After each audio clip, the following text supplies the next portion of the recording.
All right, folks, I got this barrel cooking. I'm well over 140 here. Let's see the exact temp. 140. So I got this barrel cooking. You can see the steam. It's very cold out right now, about just over 30 degrees Fahrenheit. And you can see that this barrel is cooking.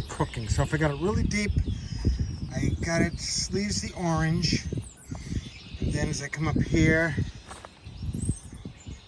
as I showed, it was 140. I'm gonna fluff this thing up even though I'm baking at the very top, but try to get some of those microbes down below. So I'm gonna fluff it.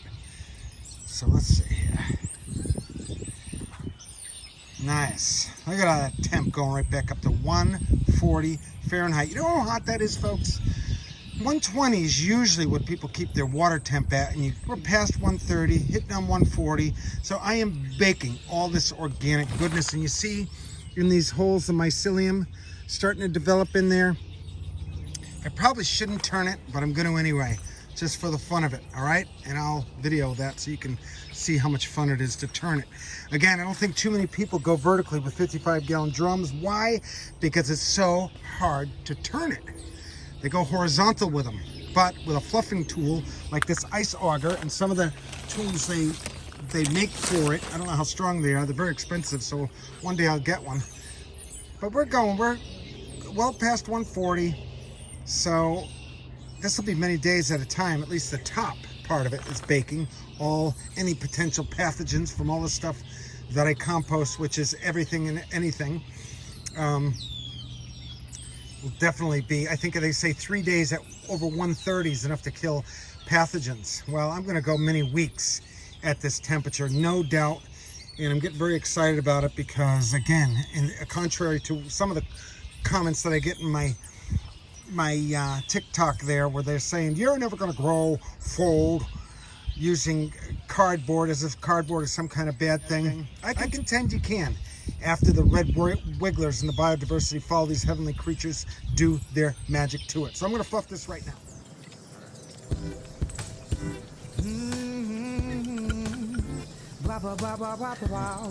Yeah. My crew, we're jammed to abandoned buildings. Sees an empty cup we fell on. I keep my circle tight. Vibe just right with my six string singing all night. Gender, faith, color, or lover. Don't matter one way or other. No complaints from music softer. Thinking God for that news dad is a doctor. My crew doesn't quit.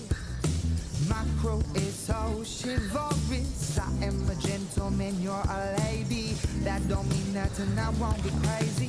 We work hard to play harder. Raise up your glass, be it whiskey or water. You see, my crew doesn't quit. Now I'm going to make sure all these air holes are open. Right up to the top. You'll see this compost going greatly down after a while. There.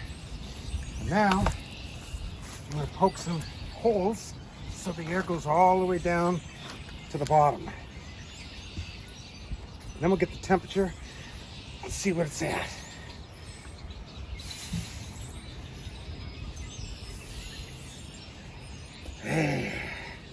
When you put a hole in here, you can tell the right moisture, nitrogen to carbon ratio, because the hole remains. So we got the right moisture, dry, carbon, nitrogen ratio,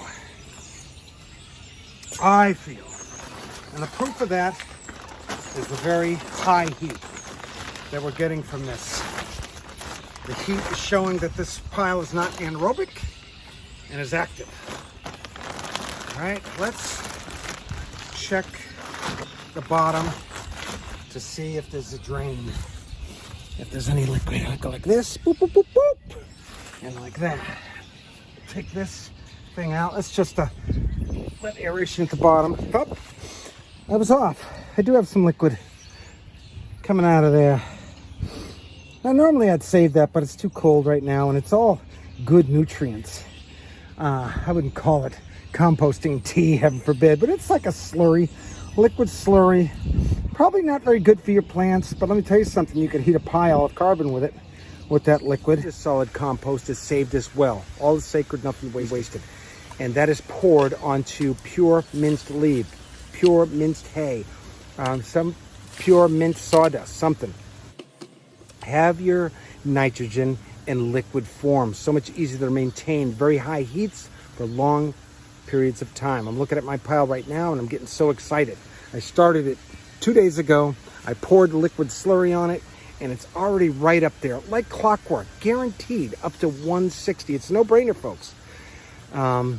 This is a CBCB where you start your bin, cap it up full to the top, to the brim, pack it down, pour this liquid slurry, all this stuff that you're putting down your drains for the most part, urine, pasta, water. Anytime I clean out a jar, no matter what it is, I make sure that liquid is added to our compost bucket that's found in the kitchen.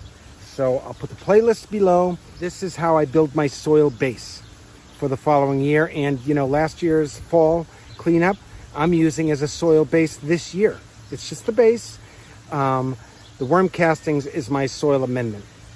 So quick video, go to my link below on a CBCB. I can't say enough about it. And of course, I haven't necessarily gotten this heat out of the pile yet, but we're still working on that thought. A lot of failed experiments that I've been doing on this thought that I think the secret is, I've said this before, is you got to have your composting bin within your greenhouse or whatever you're trying to heat. Here's the temperature of my pile right now. Started it 2 days ago. Crazy. You can put it in your carbon-based composting bin or your CBCB. I'm going to leave that to drain a little bit anyway. All right, this is Mark from Eve Growing. We're on to something here. Over and out. We will, most certainly, heal this planet, one urban farmer at a time.